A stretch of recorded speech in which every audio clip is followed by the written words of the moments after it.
Dili bitaw inyong iyaan nga si Auntie Claire, no? Makaingon ko nga siya ang babaeng pinakabutbuton sa tibuok Pilipinas o sa tibuok kalibutan. Kasi hodang magmukha siyang tanga, kasi hodang magmukha siyang katawa-tawa, basta naalang yun siya mapagawas na iyang ba nga madipinsahan niya ang iyang amo o idolo.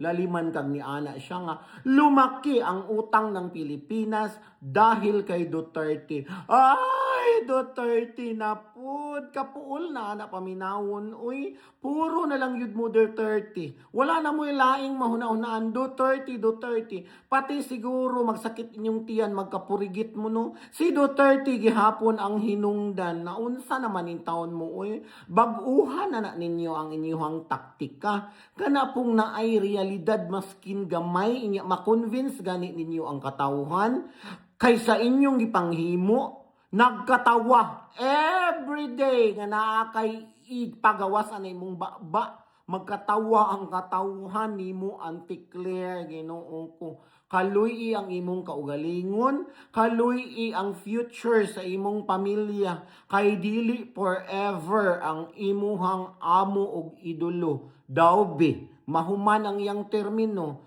unsa man ka asa man ka puniton nga wa na may mutuo nimo kay wa na kay kredibilidad tungod sa imong mga binuhatan nga pagpamutbot ug pagdepensa basig wa na mao luoy